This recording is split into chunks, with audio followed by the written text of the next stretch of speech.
evening, good morning. Thank you for coming to what is class 4 of course 7 on the Bodhisattva vows. I really appreciate you giving me this opportunity to share the vows with you. It's really a great honor. So thank you very much.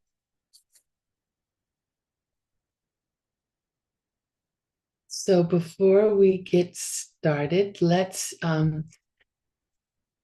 set our motivation for why we're taking this course, why we're here in this class today. Make it as big and heartfelt as you can.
And if you'd like to join me in doing the customary prayers before class, you are welcome.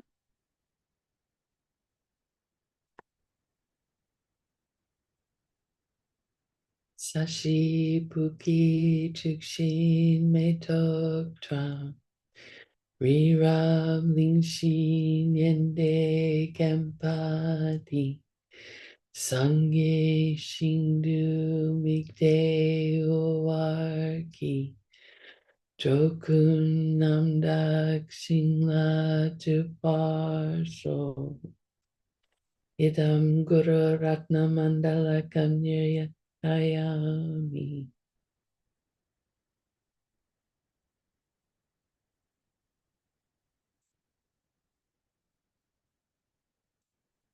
Sangye Chiran Suki Chaknam La Chanchu Pardu Dakni Kapsuchi Daki Chishe Kipe Sunam Ki Jola Penchir Sangye Juparsho Sangye Chiran Suki Chaknam La Changchu Partu Dakni Kyapsuchi Daki Cheshe Kipe Sunam Ki Jola Pinchir Sangye Juparso Sangye Chiran Soki Chuknam La Changchu Partu Dakni Kyapsuchi Daki Chishe Kipe Sunam Ki Jola Pinchir Sangye Juparsho.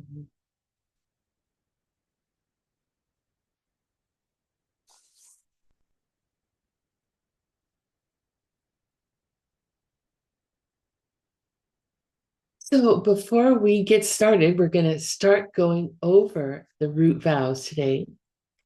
But before we do, does anybody have any questions from our previous class on how to take the vows?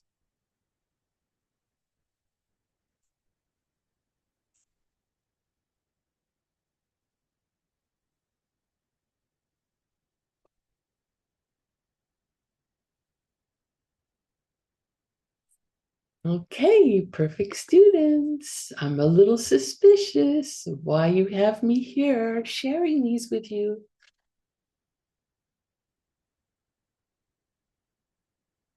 Okay, we'll dive right in.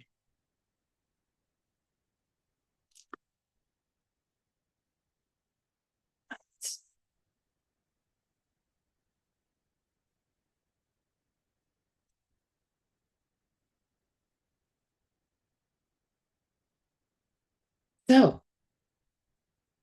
did anyone remember? Oh, I need the chat. Come back, chat.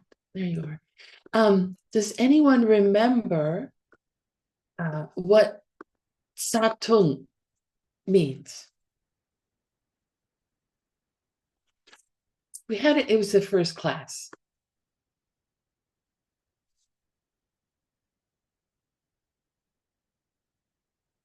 Satung is the word that's normally thought of as root vow. And sa does mean root, but tung means to fall down, to fall down. So yes, thank you, Hokang. I think Hoang, sorry, Hoang. It means root downfalls. But when we talk about root downfalls, what we're talking about are the root vows. And does anybody remember how many we said there were?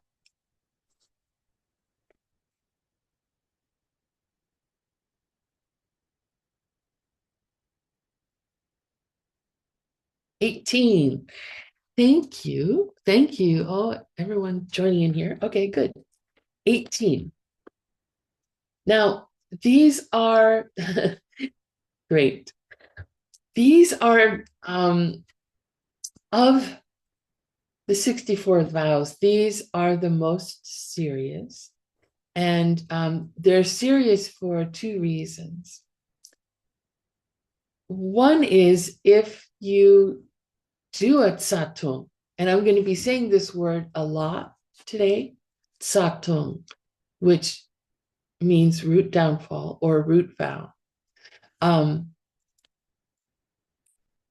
If you do a tsatung, it destroys your vows. So the vows are broken. It destroys that vow in your mental stream. So the good news is one, it's very difficult to do a tsatung, to break your vow, because you need to have 4 attitudes in your heart in order to do so. And to break the vows requires like very specific actions. And that's why we go through very carefully how you break the vows so that you can be sure to keep them. Okay. And we're going to go over that in a week from now. Those 4 things. We'll start talking about it today, but anyway. So it's hard to do it, but if you break a vow, a root vow, then you can take them over again to get the vows again. So that was one of the benefits we talked about, I think the first class, that you can take them again. But Tsongkhapa says in his commentary that we really shouldn't be all that happy about that particular benefit, because once we have broken our root bodhisattva vows, it's impossible to reach the first bodhisattva bhumi. Do you remember what bhumi means? What the first bodhisattva bhumi is?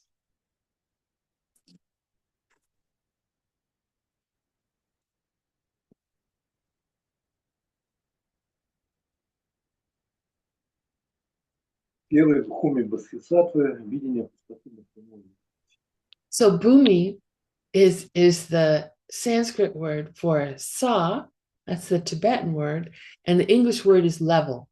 So there are many levels of a bodhisattva's journey from the first level to complete and total enlightenment. So that first level, when one first becomes a bodhisattva, two things are going on at the same time, right? One is you have bodhicitta in your heart, in your mind. And the second is you see emptiness directly. You have a direct perception of the nature of reality. And that true bodhicitta, if you remember, that means the wish to become totally enlightened in order to benefit all living beings. So Jason Kappa says that won't happen. You won't be able to reach the first level if you break your root bodhisattva vows. So they are serious, but that's why we spend time studying them before you take them. And again, taking the vows is not a requirement of this course. If you want to become totally enlightened, you eventually will have to take them. So it's good to start studying them. It's good to start seeing how you could live them in your life. Okay. So these vows are very specific. They're not as general as most people think. And part of the reason why I think people may think they're very general is that we have like short little names for them. Like the first one, the root vow of praising yourself and criticizing others. That seems very general. Gosh, is it every time I praise myself? Every time I pat myself on the back and say, good job, Utpala? No, it's very, very specific. So, and we'll start to get into them today. Another word for Satung is pampa. And I think we also had this word in the first class as well.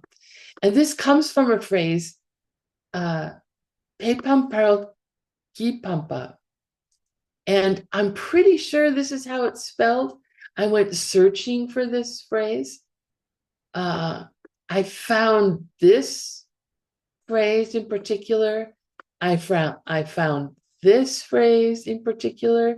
So I'm just going to say that's pretty much, and it sounds like what Geshe Michael said, but I didn't find the whole phrase altogether. I'll keep looking. But anyway, what this means is to be defeated by the enemy, defeated by the other peril, the other side, defeated by your opponent. This is the name given to the first vows of an ordained person. Like they're the most serious vows for ordained people, and killing a human being, stealing more than a certain amount of money, not very much money, having sexual intercourse with a human, and lying about our spiritual levels to another person. So when an ordained person, if an ordained person was to do one of those four actions, then it just about destroys the ordination vows. So by comparison, these first 8 vows are 18 vows of the Bodhisattva vows are the most serious of all.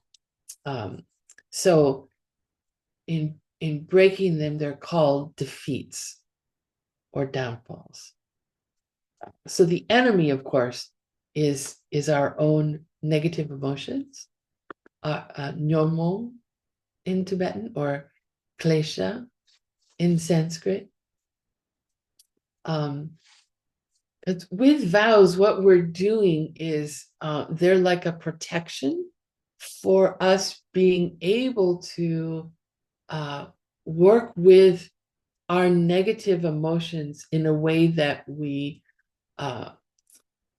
gradually over time, we keep ourselves from acting out, and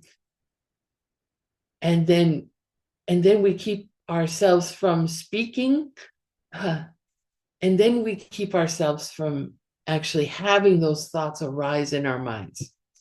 And that's when those no longer arise in our minds. That's when they call it nirvana. If you don't have the wish to become totally enlightened, and you reach that state. So we're the enemies to our own peace, our own freedom from the cycle of suffering. The enemies keeping us from reaching total and complete enlightenment, keeping us stuck in the cycle of suffering, are our negative emotions.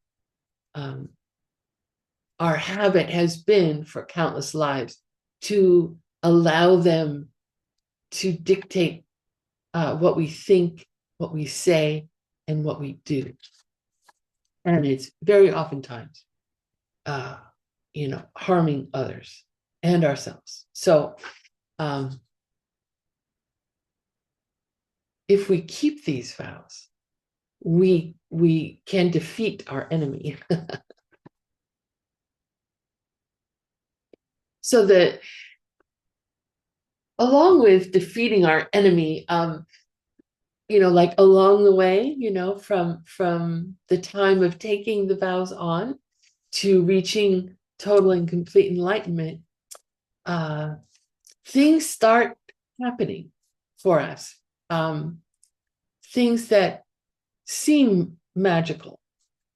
But as we know, every mental image that we have, our experience is the projection of a mental image that ripens from a seed in our mind, that seed planted by our own actions of body, speech, and mind.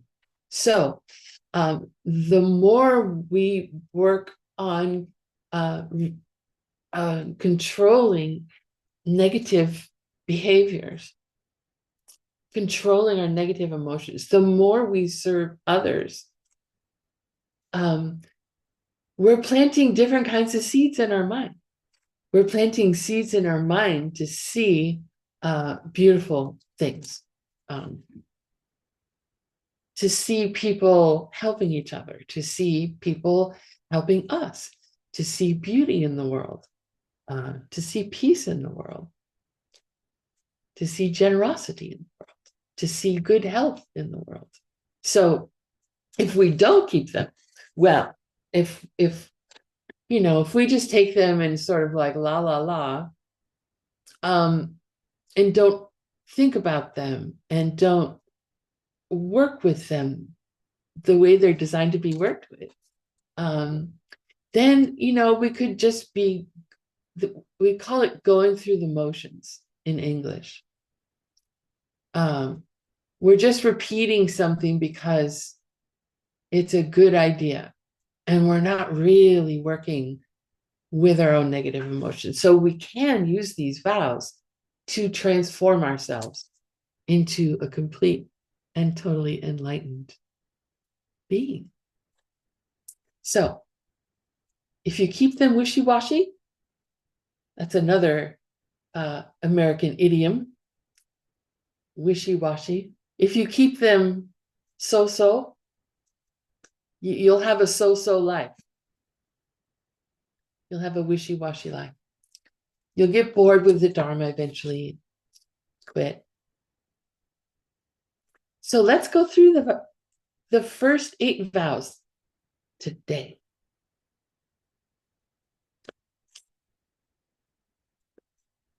So please say daktu,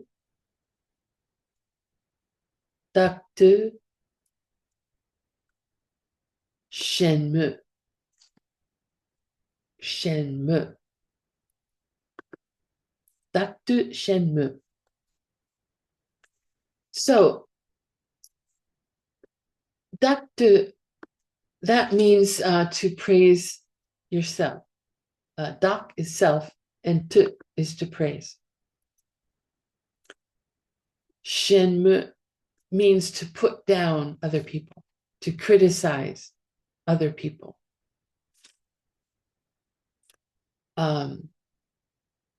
So this is not the general, praising yourself or criticizing others. It's a very specific kind of praise and a very specific kind of criticism. First of all, we're going to talk about, you're interacting with another person.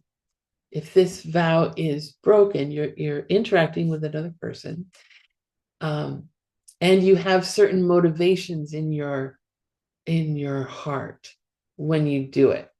So, excuse me, your motivation, a person's motivation when they break this vow is that they're after 2 things. They're after nyepa is the first thing, which means material gain. Clothes, money, car, house, some sort of material gain. And the more complete phrase for this motivation is Utpala chakpa, which means you have a desire for material gain.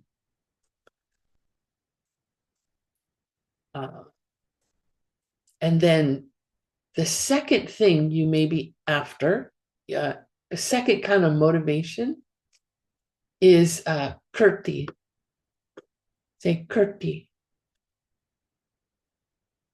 And that means respect or admiration of other people. So kirti la chakpa is this desire for respect or admiration. Now, these 2 motivations, the first one, Nyepala Chakpa, that goes with Daktu, with praising yourself. So the desire for material gain is your motivation for praising yourself. And then Kirti, the desire to be respected or admired, is your motivation for shenmu, for criticizing other people. So mainly, shenmu has to do with teaching the Dharma. So criticizing others with the motivation to gain some respect or admiration from other people. It's very interesting. So we're getting more into the details of how it is that this root vow can be broken.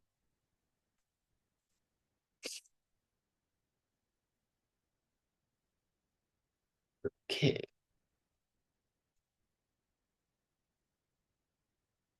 So criticizing others,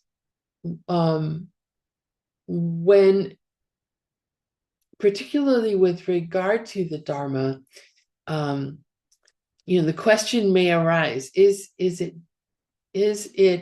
breaking a root vow to say something, to criticize someone for misspeaking about the Dharma? to criticize someone who is sharing the Dharma, the content of the Buddhist teachings, in a way that is not correct. Sharing incorrect information, like incorrect information about what emptiness means, or incorrect information about how karmic seeds are planted.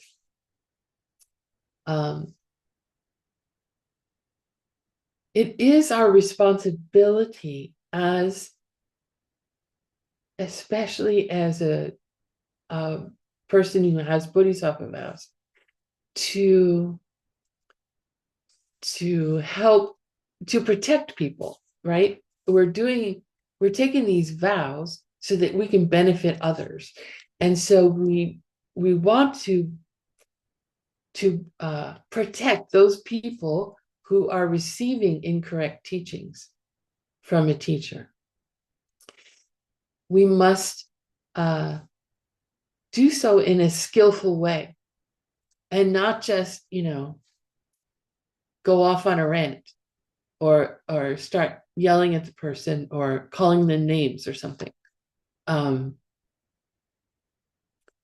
We can challenge that person to a debate or in front of people, so that we can introduce the correct way, because we also want to protect that teacher from planting, negative seeds for teaching incorrectly, because that would plant negative seeds. So we want to protect everyone involved. And we want to do so in a way that actually helps people stop planting negative seeds. And in my personal experience, and maybe this is true for others as well, but being yelled at, being screamed at, being called names, this is not very inspiring for me to change my point of view, right? If someone starts talking to me like, "Oh, you're so stupid, you don't know what you're talking about.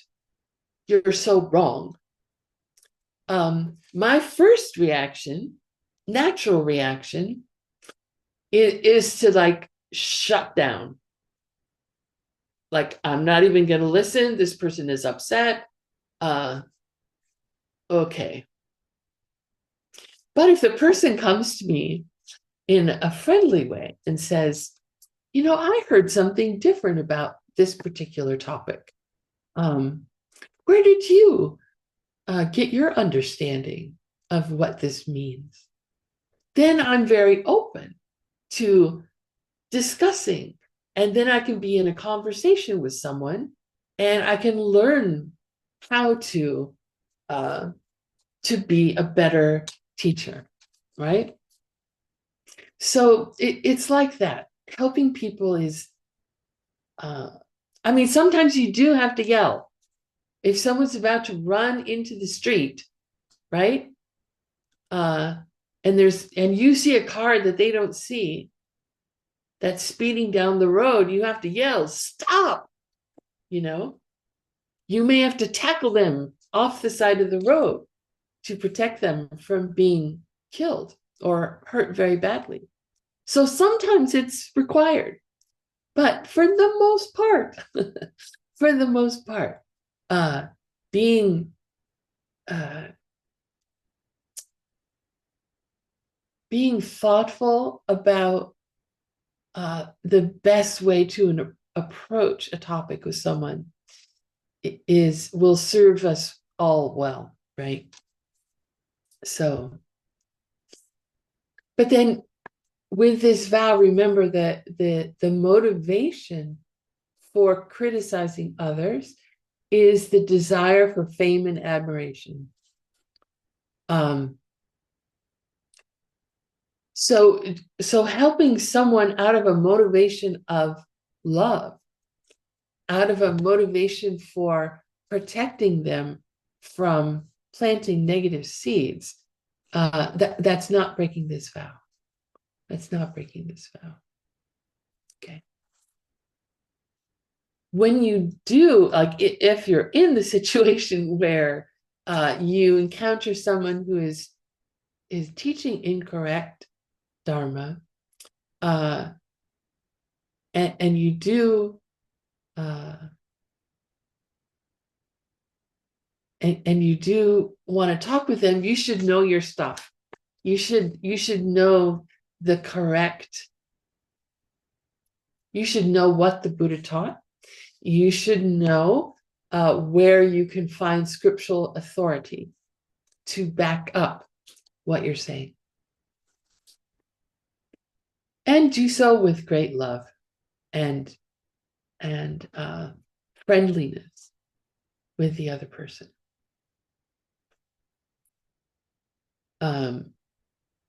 Now, if you have some sort of anger in your mind, that doesn't break this vow, because the motivation for this vow is desire for a good, for admiration of others. But if you have anger in your heart, that's still creating negative seeds.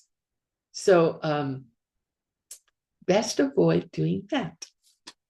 She says sweetly, in hopes that you do so.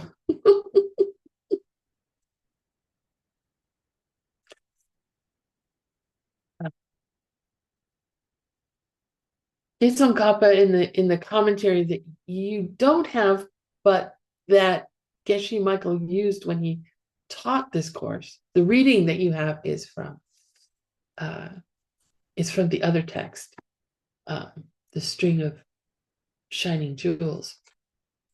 But Geshe Kappa talks about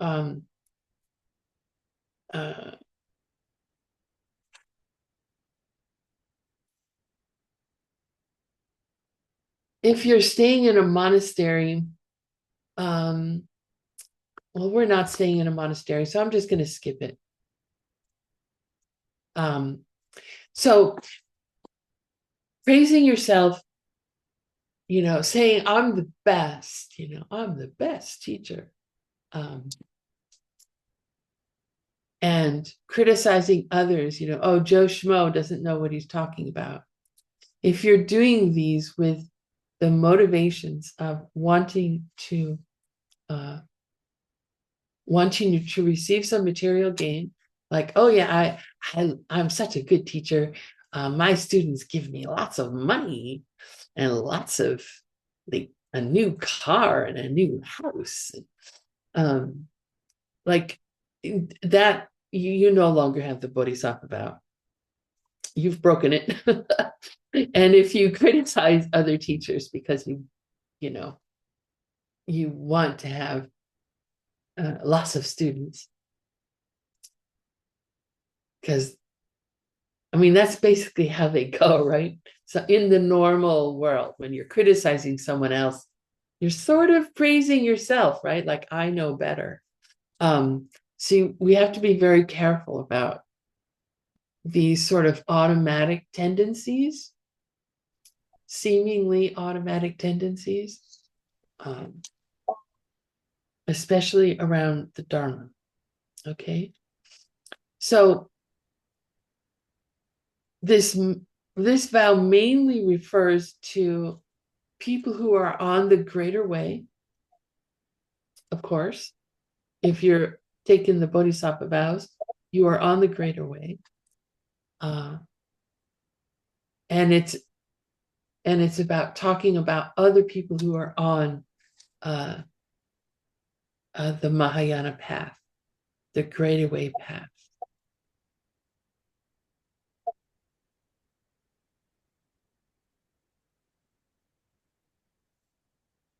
And when we talk about these vows, we're talking about what's called the tse. And we're talking about the point at which Yeah, you can break the vow. The point at which it's possible to break the vow.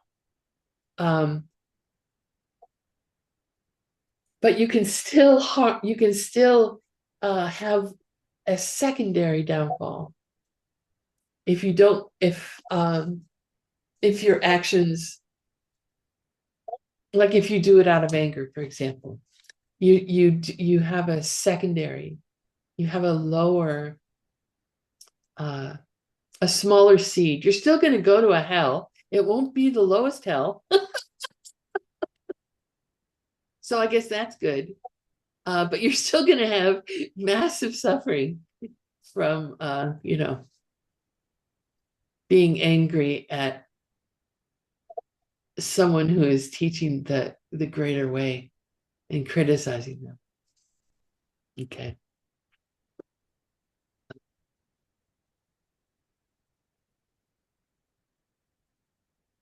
This word is it.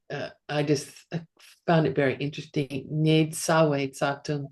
It means close to being a root downfall. And there are countless numbers of those kinds of things. So we're talking about the point at which you break them. But we should still watch our hearts and our minds are in these general areas. So, when we're around our people that we know who are teaching the greater way teachings, we should be very careful with our minds in how we speak with them and how we are with them.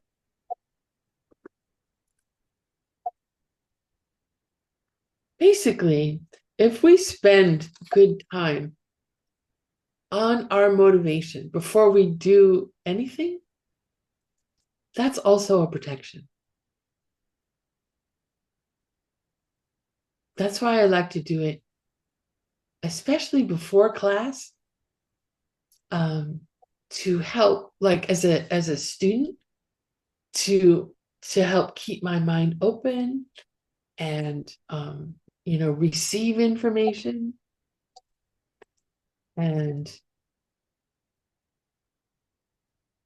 if some little negative thought arises, like I'm getting so bored. Like if I've set my motivation very strongly first, I can catch that. Even when I'm a student in a class, I can catch that and like stop that. So if we're motivation before we do anything, that's also a great protection.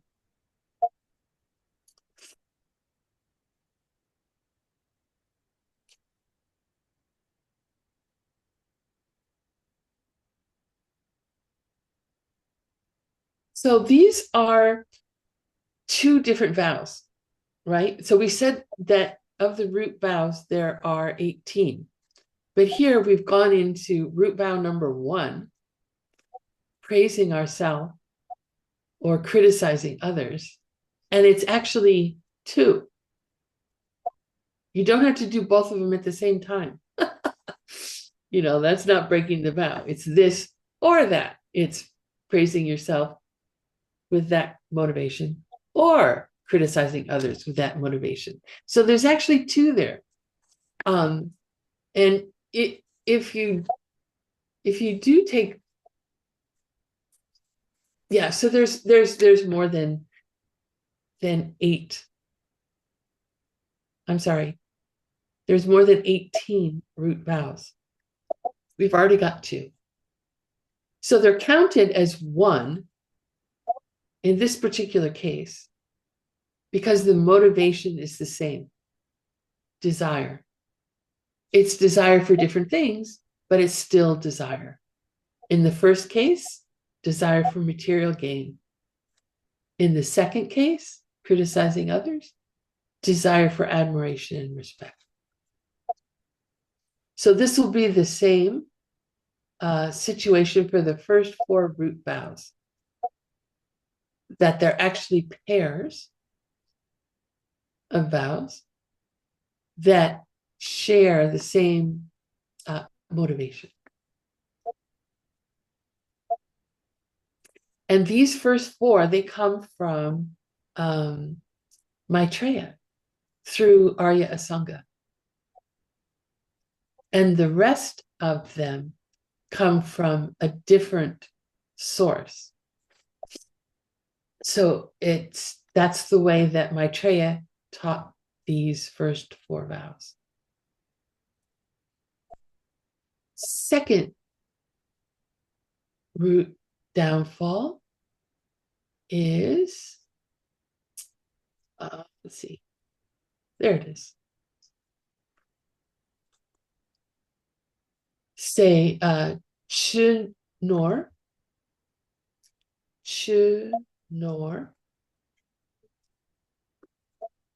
miter, chi nor miter. Chi, that means Dharma, nor, that means material wealth.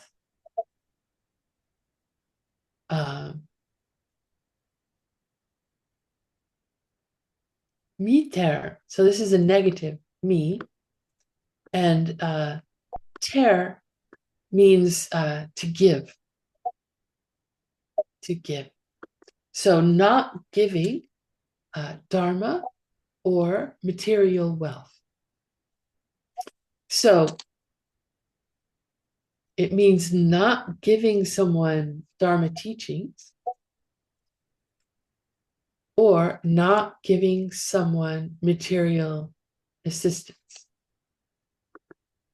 So first we'll talk about who it is that you're giving teachings to or giving not giving material assistance to. So we'll talk about the second one first. The other person must be really suffering. Something is horribly wrong. They're either completely out of money and their electricity is about to be turned off in the middle of winter, or their cooling is about to be turned off in the middle of summer. They have some sort of disease that threatens their life. They have some very serious problem. And not only that, but they have no other means of support. They have no one else that they can go to. You're their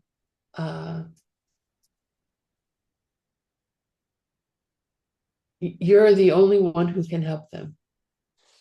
So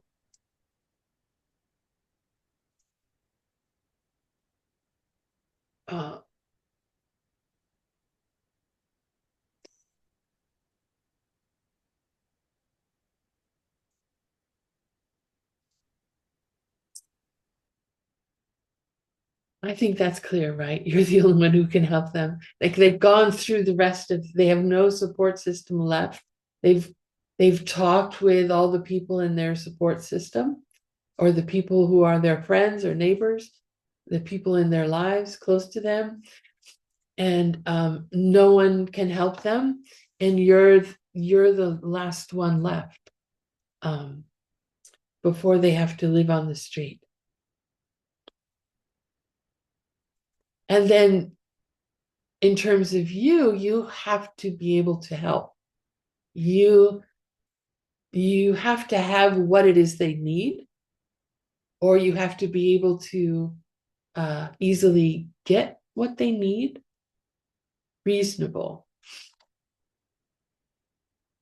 It doesn't mean you have to put yourself in debt for all of your friends who are in debt.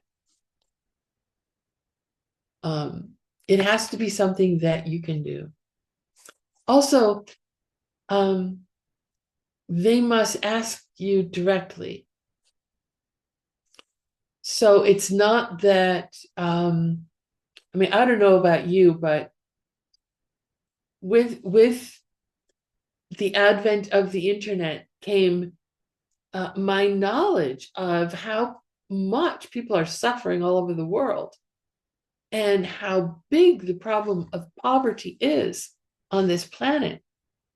And oh, how I wish I had piles and piles and piles of money so that I could help all these people. And these days, with all these strange and very fierce weather events going on, tsunamis and earthquakes and mudslides and all fires and all these horrible things, like all these people need help. And it's like, oh, I want to help them. But I don't have enough money to help all those people. So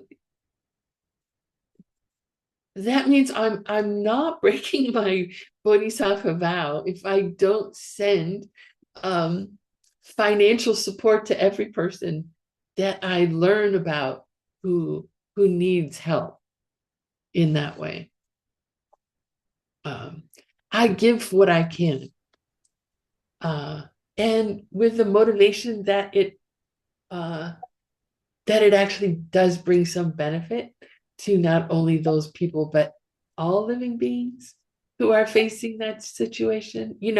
Motivation, so important. So you have to be able to help.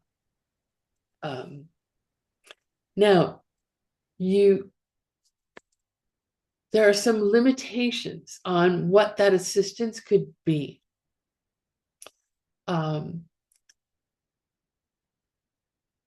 It would not be beneficial for a person who is, for example, addicted to drugs to give them drugs.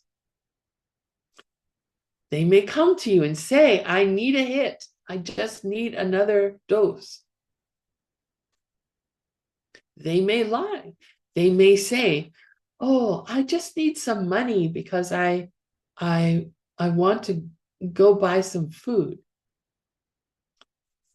If you have a reasonable judgment that they're going to use that money to go buy drugs or go buy alcohol, if they're addicted to alcohol, then this vow doesn't mean you have to give that money to them. So with these vows, there's a requirement that we use our judgment. Now, we're very advanced practitioners, right? We know how seeds are planted. We know that all of our experience is a ripening of a mental seed into a mental image, a seed that came from what we did in the past. We know that if we see someone who's addicted to drugs, for example, that we have done something in the past that forced that mental image to arise in our minds. So, can anyone ever say whether or not that person really is addicted? No. First of all, bad question, Utpala. No one really is anything. Right? To even ask the question, to even say, well, I don't know what they're thinking. I don't know who they are. It has a little bit of a stink of self-existence to it. I don't know who they really are. So we just have to use our judgment. And just from my own experience in practicing this path, I just keep in mind that everything, throughout the day, reminding myself over and over, what I'm experiencing are mental images. projected by my mind. All I have to work with are those mental images. That's all I ever can work with are those mental images.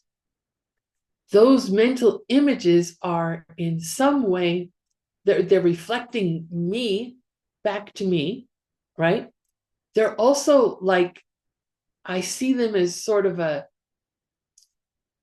they're like a teaching, they're trying to teach me something about what I can do differently in my life now. What kind of different seeds can I plant to have different experiences in the future? So, with all of these vows, we have to use our judgment. We have to be, do you know the word savvy? Savvy practitioners.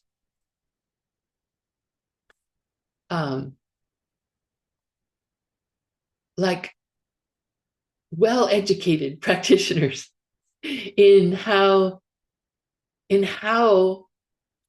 everything works in independent arisings and in emptiness, right? Now, that doesn't mean we should be lazy. We should not be lazy.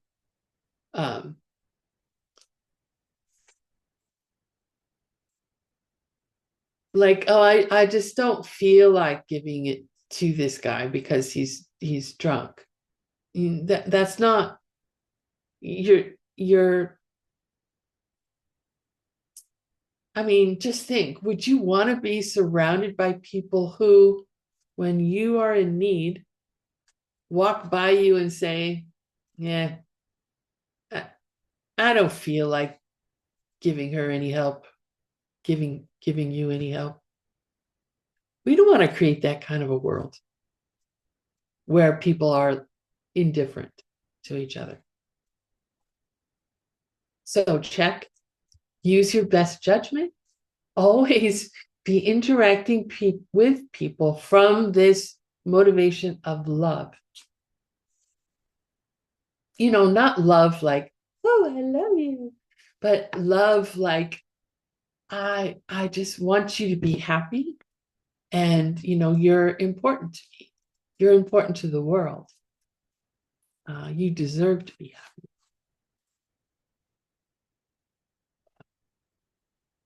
So I don't know about in your countries, like in my country, or in my personal experience. I had a very, very close friend who had a very serious disease, which at the time was a death sentence. And he planned to commit suicide. So he planned to, at a certain point, he didn't want to go through the the the horrible suffering that was going to come his way. Now, had he asked me for help in getting those drugs that he would take to kill himself, I would not be able to do it. I mean, if I had done it, I would have broken vows. So, and this is it's a tricky situation because we do, it seems like, have in our lives people who appear to be suffering very badly, who want to who want you to help them kill themselves so that they don't continue to suffer.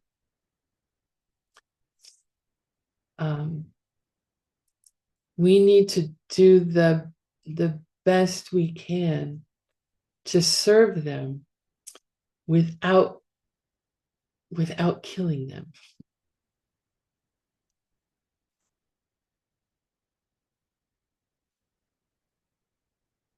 Another sticky, tricky situation is people who are their country is at war. or they're being invaded by another country. And they say, help, I just need help. I need weapons. I need ammunition.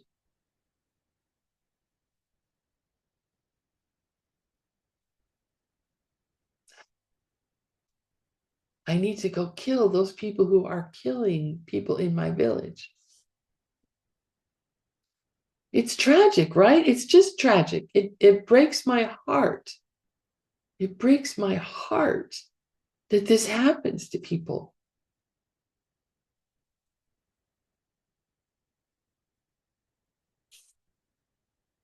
But we also have a vow to protect people who are in danger. So we have to use our own judgment. We know where it comes from. We know where this mental image is coming from. Use our best judgment. How can we best protect people?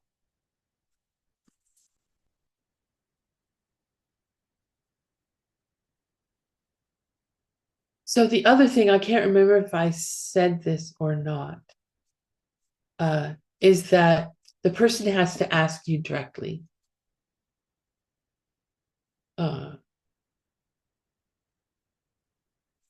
So you're not breaking a bodhisattva vow if you get 100 email messages a day from different charitable organizations asking you for donations.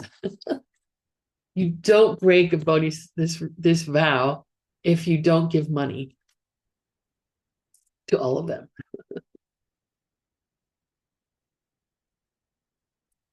You're just part of an email thread. Now, to not give dharma, this is with some sort of like, I don't know, it's sort of bizarre. I can't really like imagine it myself. But it's refraining from teaching someone something. They ask you to teach them something, and you don't want to share the Dharma with them because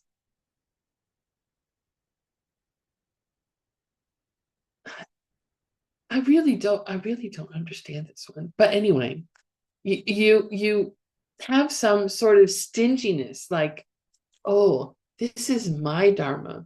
I guess I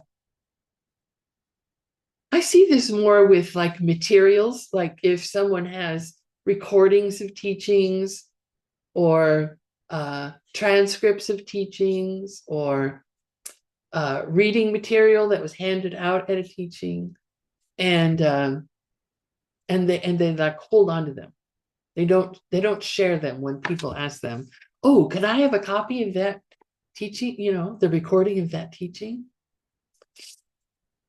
No. I can't understand it.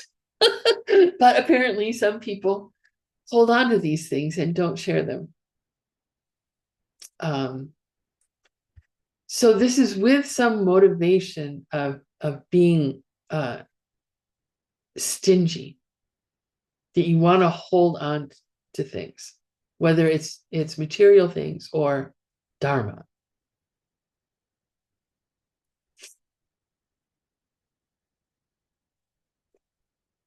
Okay, I better speed up.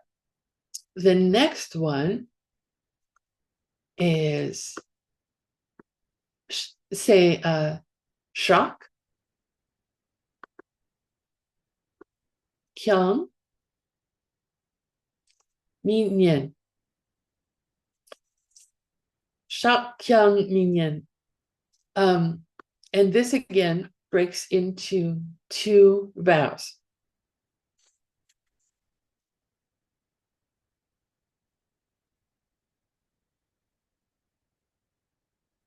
Shakyang Minyan. This is called the root downfall of failing to accept someone's apology or striking another person. So tsokpa means to strike. And this situation is very specific. You're overcome by the negative emotion of anger, and that negative emotion is like continuing in a stream, and it's very powerful in your mind. And it keeps building up and building up, and then you hit someone.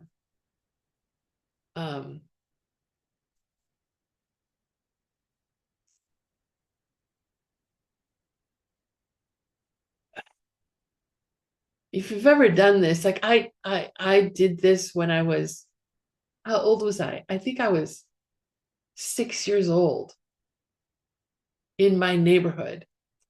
And there was some girl in the neighborhood who liked to break up me and my friends. And she was always breaking me, trying to break up my friends from being my friends. And we were outside with one friend, and she's trying to get this friend to not like me anymore. And I was just getting more and more angry and more angry. And then I punched her in the face. I'd never done anything like that in my life, and I haven't done anything like that since. It felt horrible. Felt horrible. It feels very, very wrong to hit someone like that, to strike someone like that out of anger.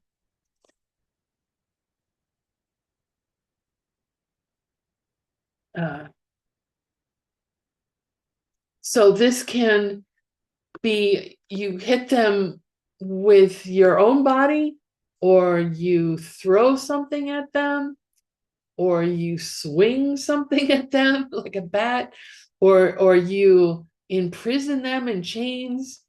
You do some kind of real violence to them. And the negative emotion should be have been building up in your mind. The person that you strike should be another person. Jason Kappa says, seems to me it should be another person and not an animal or something like that. It should be someone who could understand if you said something to them, who could understand your words. To hit an animal is not, definitely not planting good seeds. It's planting negative seeds. So that's soka. Now the not accepting an apology. Shock means to apologize or to confess.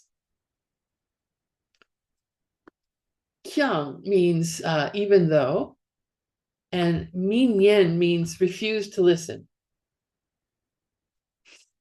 And just so you know, if you are doing the homeworks and quizzes in Tibetan, what you will see in the answer key is an entirely different phrase from the one that Geshe Michael used.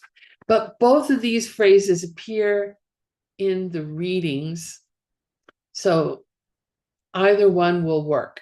And this one is She Jung Mi Len, which is slightly different.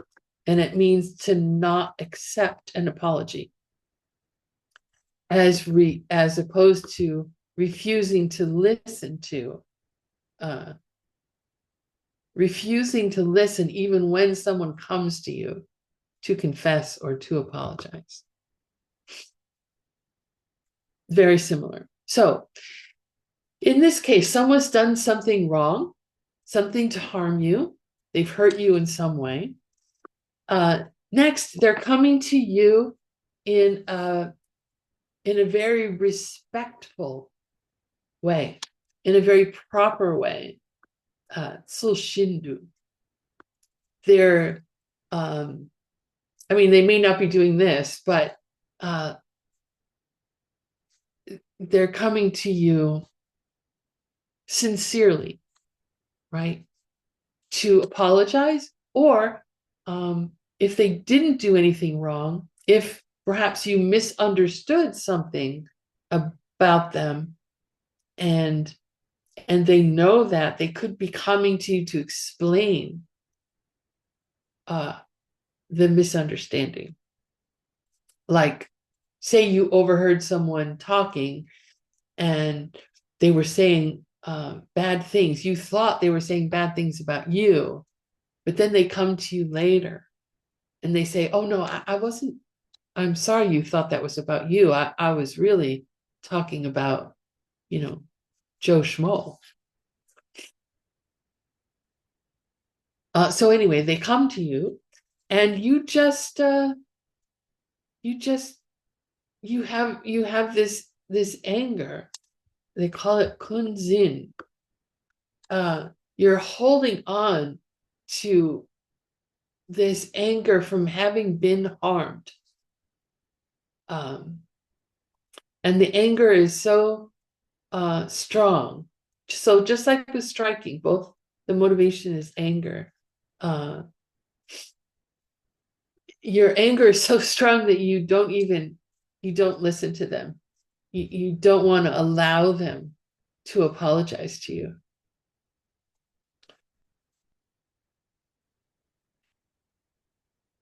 So when you refuse to accept their explanation, or when you refuse to listen to their apology, that's and that anger is in your mind, that's when the vow is broken.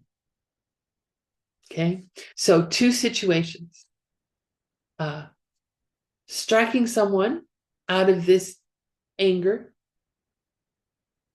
and the second situation, out of anger, refusing to accept an apology or an explanation from someone that you see as having harmed you.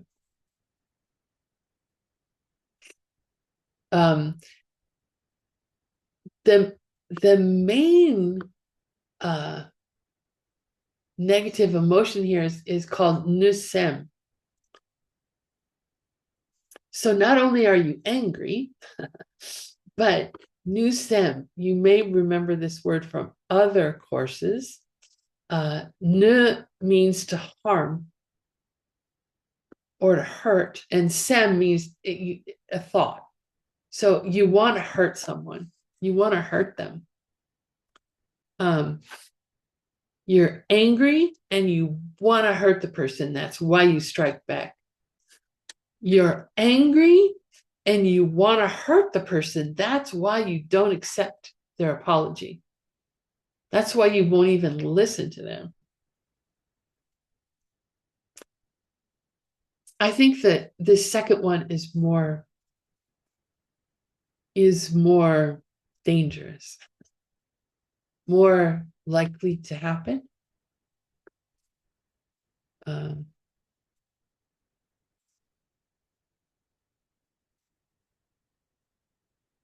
But these will all have a different flavor. Like you'll notice as you learn about these vows, like, oh, this is similar to something that I typically do and I really want to work on. So that's where you get to spend more of your attention, right? Is in being able to keep those root vows that come close to something that you do is wrong and you really want to work on it.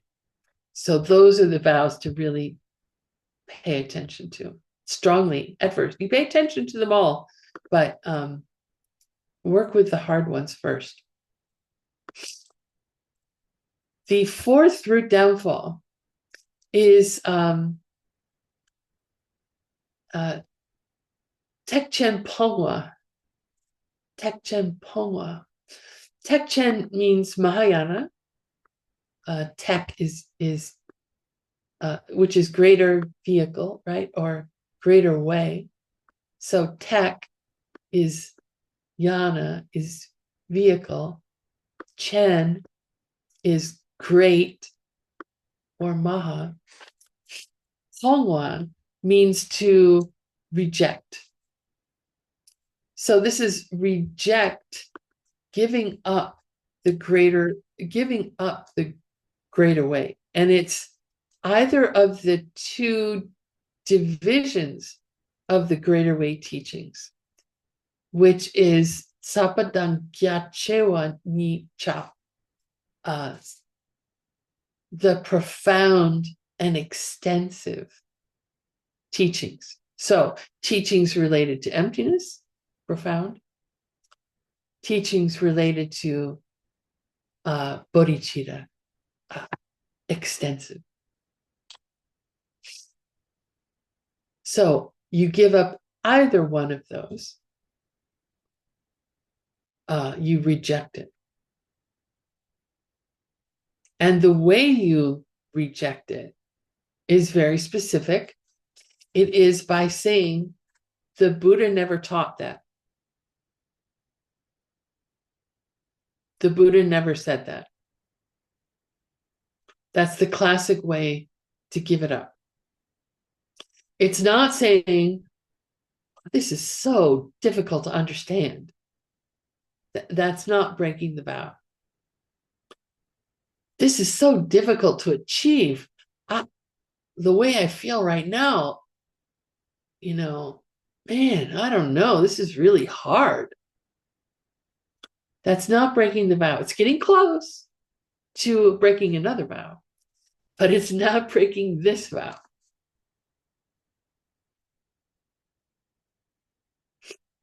So normally this is when you speak that out loud to someone who understands what you say. Thinking these things is also negative, but it's not, unless you do think those thoughts. The Buddha never taught this, and then totally give it up, never look at it again. Then you have rejected part of the teachings of the greater way. The other half of this vow is Tarnang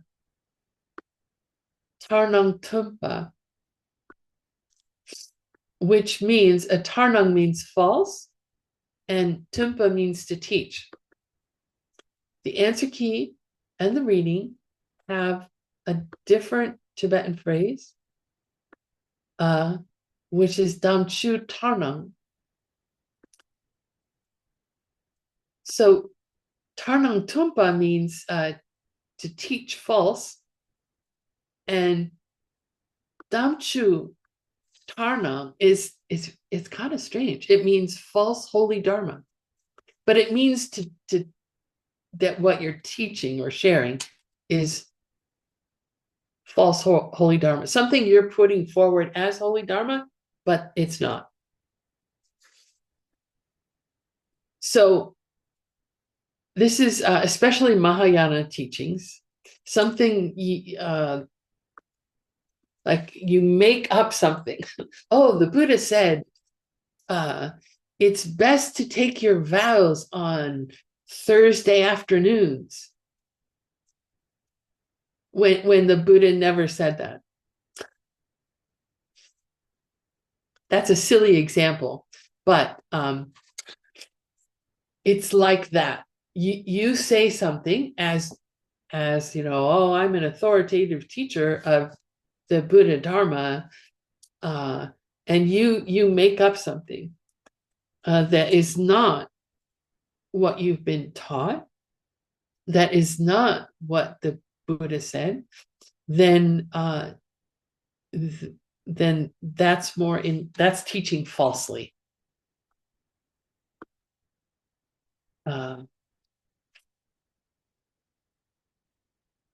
So mostly we need to always be going back, reviewing the teachings that we've received from our teachers, reviewing the commentaries, like the books that are being translated by the Mixed Nuts group, and reviewing the sutras, which are oftentimes translated within those commentaries, to make sure that we are not getting far afield from what it was that the Buddha taught. We can share our own personal experience. Just say, this is my own personal experience. We can share our ideas, our thoughts, things we wonder about. We just have to say, this is something that I've been thinking. And this is just my interpretation of this. That's okay to do. Be very careful to explain that it's, our idea and not something that the Buddha taught.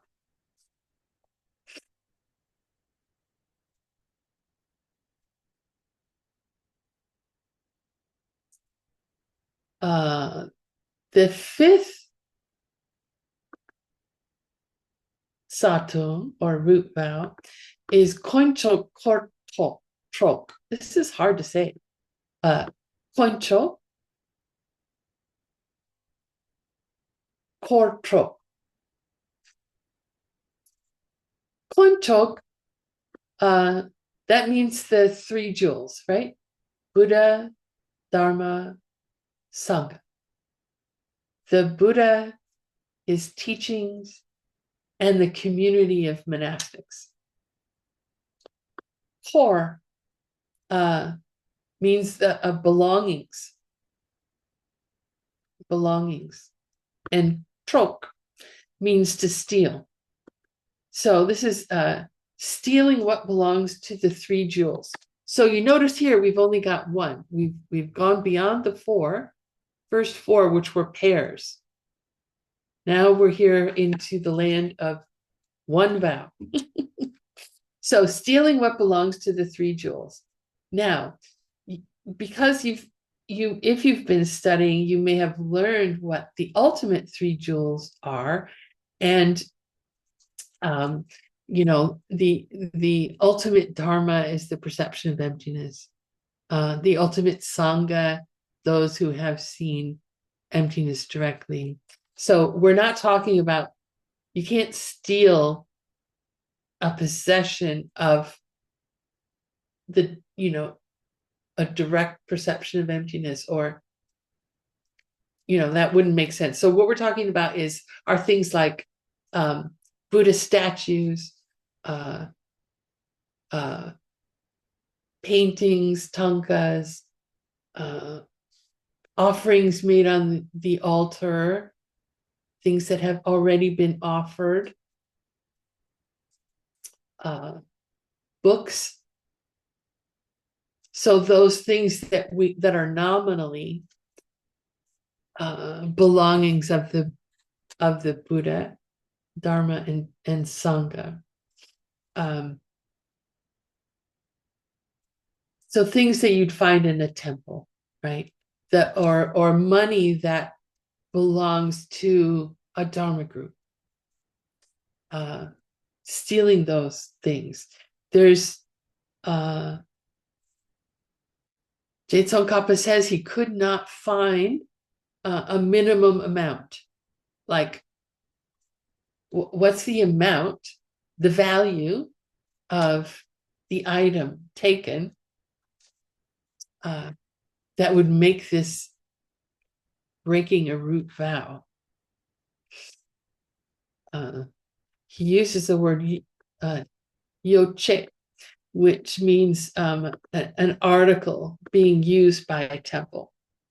Be a chair, could be a table, could be a tablecloth, could be a flower vase. The motivation, though, has to be that you want to make that thing yours. So if you're cleaning up helping to clean up after a teaching, and you take things home to clean them, and when you bring them back to the temple, you forget one. It just got hidden behind some other things, and that you haven't broken that vow. You have to have the intent, like, I want to own this. This is now mine.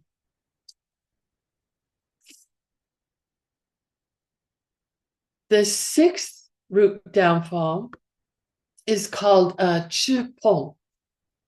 Chupong. And this means to give up the Dharma,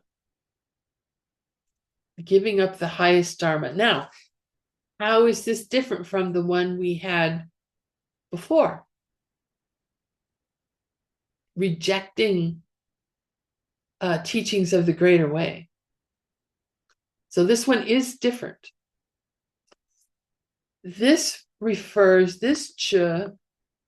Dharma refers to any of the three kinds of Dharma. We have listeners, we have self-made Buddhas, and we have bodhisattvas. So that means any teaching related to the paths of the systems of any Buddhist teaching. So that means them all. So a classic example of a teaching in the listener path is the four Arya truths. An example of a teaching on the self-made Buddha path would be the 12 links of dependent arising, or the wheel of life.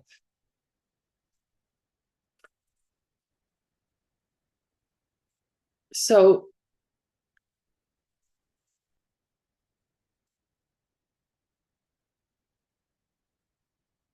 and the way, again, to do this is very specific.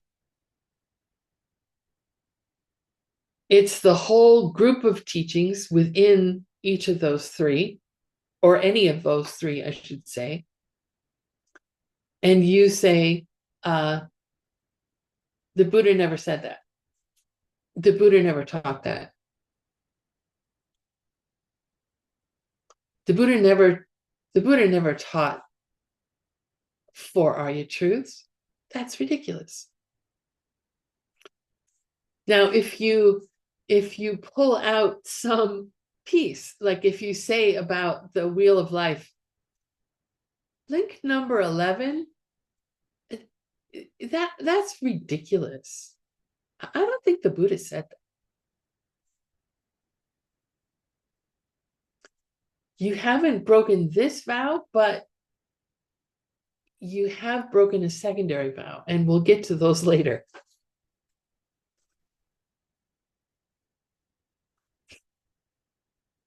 So this is putting down the whole group of teachings of the three paths of the listener, self-made Buddha, and bodhisattvas. The seventh root downfall is called ngurmik trok. Say ngur, meek, trok. Trok we just had, right? And that's stealing, right? Ngurmik, it literally means the color of breast feathers of a duck in Tibet. And that color is sort of golden color. But what it means is this is stealing, this is taking away someone's robes, or an ordained person, or removing someone from the status of being ordained. So the first type stealing the robes of someone who is ordained is just taking the cloth that is their robes, like a punishment. The motivation has to be anger. So you to break this vow, the person would have to be angry at the monastic person, and so angry that they take away their robes. I don't know. This just seems very silly to me. Hopefully, no one will ever have this thought ever again. The second part is Rabjungle Papa, which means to force someone out of anger to give up their vows, to become a layperson.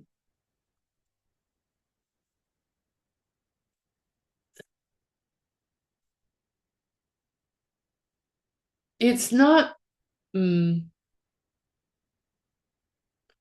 can't really, I can't see how it would be possible to actually force someone to give up their vows.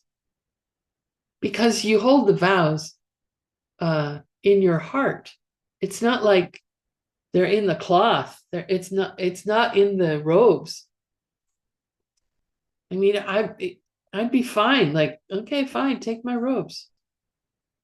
That's okay. Take my vows? No, you can't take my vows. They're in my heart. You can't. There's nothing that could make me give them up.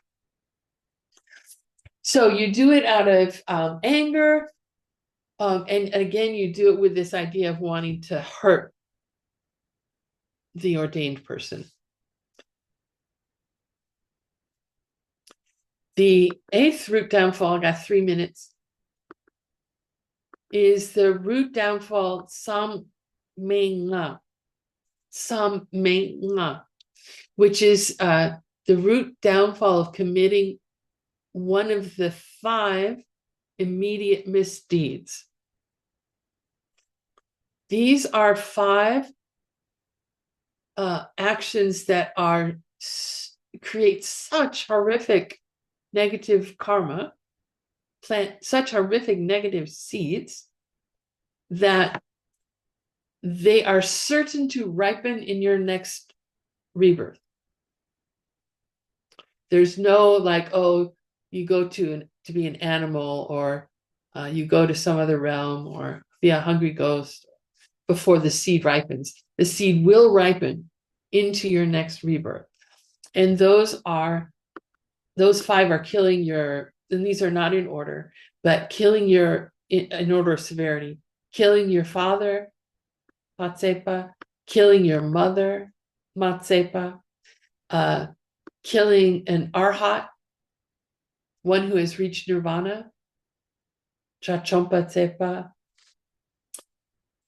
Gendun Yenche. This one is it's causing a schism in the Sangha. And it has very particular conditions, which we talked about in the Karma course. And if you have questions about it, we can talk about it later, but we just don't have time right now. And then the 5th one is Deshek Langensem Kitrakchin. And this means attempting to draw blood from a Buddha. This one is also very specific. It needs to be an actual Buddha with all the marks and signs, which, luckily for us, these 2 we can't do in this particular life. So we just have to worry about not killing our mother, not killing our father, and not killing an arhat, someone who has reached nirvana.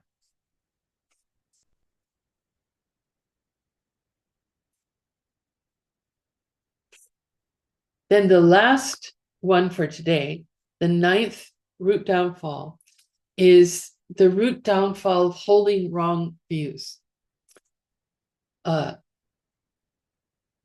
Lokta. Lokta. Ta is view. Lok. Lok is backwards. Completely backwards. So there are two classic wrong views that Jetsun Kappa talks about. One is to deny the laws of karma in the following way. Thinking or saying it's not true that if I do something to harm someone else, I will get a negative result. And it's not true that if I do something to benefit someone else, that I will get a good result.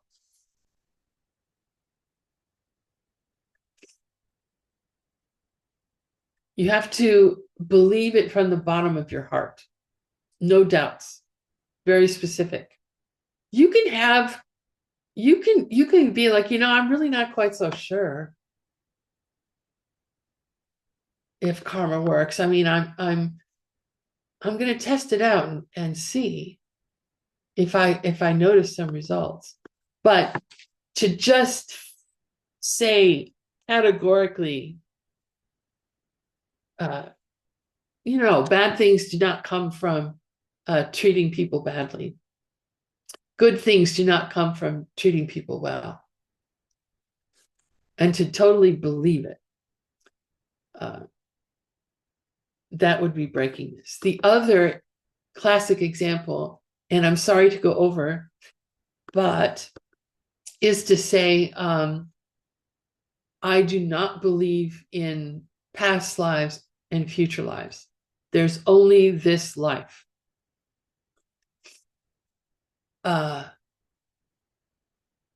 And again, it's okay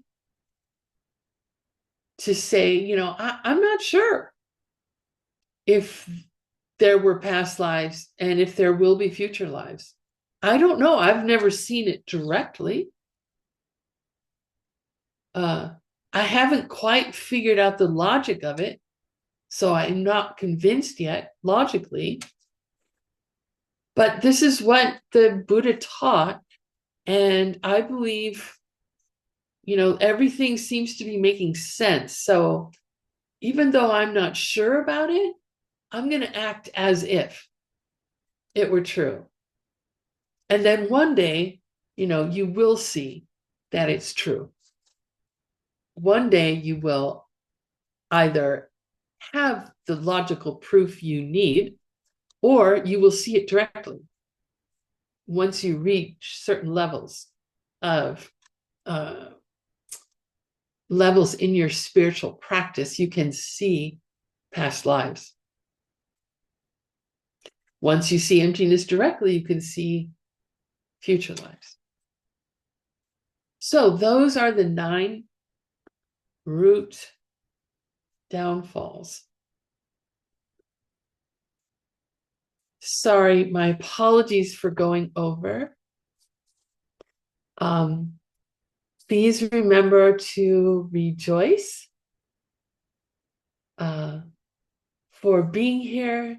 Rejoice that we have these incredible people who are volunteering their time to translate live for us into a language we can understand.